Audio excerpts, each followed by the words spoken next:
বঙ্গোপসাগরে শক্তি বাড়াচ্ছে নিম্নচাপ, আরব সাগরে চোখ রাঙাচ্ছে ঘূর্ণিঝড়, বাংলায় রোদ ঝলমলে আকাশের দিন শেষ। কলকাতা সহ বাংলার 6 জেলায় ভারী থেকে অতি ভারী বৃষ্টির সতর্কতার সঙ্গে বাংলাদেশের 9 জেলায় অতি ভারী বৃষ্টির পূর্বাভাস দিল আবহাওয়া দফতর। তো বঙ্গোপসাগরে ফের নিম্নচাপের জেরে কবে কখন থেকে কলকাতা সহ দক্ষিণবঙ্গের কোন 6 জেলা এবং বাংলাদেশের কোন 9টি জেলায় ভারী থেকে অতি ভারী বৃষ্টির সতর্কতা জারি করেছে আবহাওয়া দফতর, বিস্তারিত জানিয়ে দেব ভিডিওতে, সঙ্গে থাকুন। আর আবহাওয়ার প্রতিনিয়ত আপডেট পেতে আমাদের ইউটিউব চ্যানেলটি সাবস্ক্রাইব করুন। বিগত কয়েকদিনে অনেকটাই কমেছে বৃষ্টির দাপট। শনিবারের পর রবিবারেও সকাল থেকে কলকাতার আকাশ মোটের ওপর পরিষ্কার। হাওয়া বলছে আগামী কয়েকদিনে রাজ্যে ভারী বৃষ্টির সম্ভাবনা নেই, কিন্তু নিম্নচাপের কারণে উত্তাল থাকবে বঙ্গোপসাগর। সেই কারণে মৎস্যজীবীদের জন্য থাকছে সতর্কবার্তা। রবিবার 1 সেপ্টেম্বর পর্যন্ত বাংলার মৎস্যজীবীদের সমুদ্রে যেতে নিষেধ করা হয়েছে হাওয়া তরফে। পাশাপাশি উড়িষ্যার মৎস্যজীবীদের জন্য সতর্কবার্তা রয়েছে রবিবার পর্যন্ত। 50 থেকে 60 কিলোমিটার প্রতি ঘন্টা গতিবেগে দমকা ঝোড়ো হাওয়া বইবে সমুদ্রে।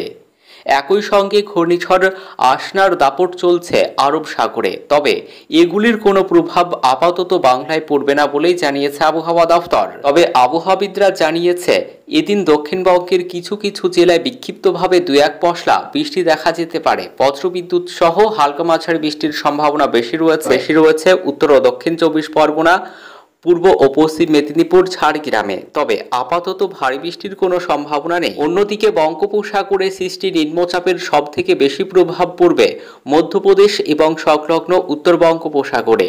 সেই কারণেই এটি আরও শক্তি বৃদ্ধি করতে পারে বলে মনে করছেন আবহাওয়াবিদরা। আগামী 2 দিনের মধ্যে এটি দক্ষিণ উড়িষ্যা ও উত্তর অন্ধ্রপ্রদেশ উপকূলের দিকে এগিয়ে যেতে পারে। পশ্চিম মধ্য এবং উত্তর পশ্চিম বঙ্গোপসাগরে এই নিম্নচাপ দ্রুত গভীর নিম্নচাপেও পরিণত হতে পারে। তবে আপাতত কলকাতাতে ভারী বৃষ্টির কোনো সম্ভাবনা নেই বলেই জানিয়েছে আবহাওয়া দফতর। কিছু কিছু সময় আংশিক মেঘলা আকাশের দেখা মিলতে পারে। এদিন সকালে কলকাতার সর্বনিম্ন তাপমাত্রা ছিল 27.6 ডিগ্রি সেলসিয়াস। আইএমডি সূত্রে খবর, দক্ষিণবঙ্গের 6 জেলায় বজ্রবিদ্যুৎ সহ হলুদ সতর্কতা জারি করেছে আবহাওয়া দফতর। যদিও সেই তালিকায় কলকাতা নেই। মূলত দক্ষিণ 24 পরগনা, 2 মেদিনীপুর, ঝাড়গ্রাম, পুরুলিয়া, বাঁকুড়ায় দুর্যোগের আশঙ্কা রয়েছে রবিবার। পাশাপাশি উত্তরবঙ্গের 6 জেলায় হলুদ সতর্কতা জারি করা হয়েছে রবিবার। উত্তরবঙ্গের দার্জিলিং, জলপাইগুড়ি, কালিম্পং, আলিপুরদুয়ার, কোচবিহার, 2 দিনাজপুরে বজ্রবিদ্যুৎ সহ বৃষ্টির আশঙ্কা রয়েছে।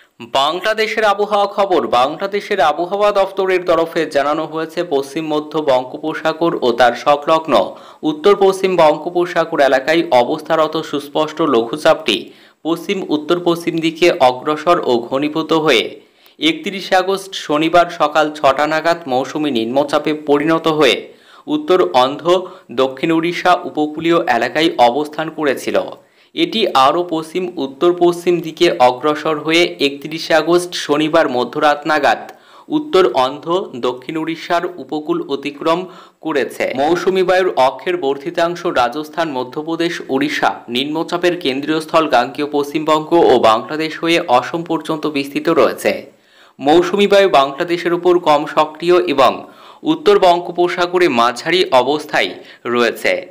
বৃষ্টির পূর্বাভাসে জানানো হয়েছে রবিবার 1 সেপ্টেম্বর বাংলাদেশের সিলেট বিভাগের অনেক জায়গা, রংপুর, ঢাকা, ময়মনসিংহ, বরিশাল ও চট্টগ্রাম বিভাগের কিছু কিছু জায়গা এবং রাজশাহী ও খুলনা বিভাগের 2-1 জায়গায় অস্থায়ীভাবে দমকা হাওয়া সহ হালকা থেকে মাঝারি ধরনের বৃষ্টি, বজ্রসহ বৃষ্টি হতে পারে। সেই সাথে দেশের কোথাও কোথাও মাঝারি ধরনের ভারী বর্ষণ হতে পারে। তাপমাত্রা সারা দেশে দিন এবং রাতের তাপমাত্রা প্রায় অপরিবর্তিত থাকতে পারে। 2 তারিখ সোমবার বাংলাদেশের রংপুর ও সিলেট বিভাগের অনেক জায়গা, ঢাকা, ময়মনসিংহ ও সিলেট বিভাগের কিছু কিছু জায়গা এবং রাজশাহী, খুলনা ও বরিশাল বিভাগের 2-1 জায়গায় অস্থায়ীভাবে দমকা হাওয়া সহ হালকা থেকে মাঝারি ধরনের বৃষ্টি, বজ্রসহ বৃষ্টি হতে পারে। সেই সাথে দেশের কোথাও কোথাও মাঝারি ধরনের ভারী বর্ষণ হতে পারে। তাপমাত্রা সারা দেশে দিন এবং রাতের তাপমাত্রা প্রায় অপরিবর্তিত থাকতে পারে। বৃষ্টিপাতের প্রবণতা বৃদ্ধি পেতে পারে সোমবারের পর।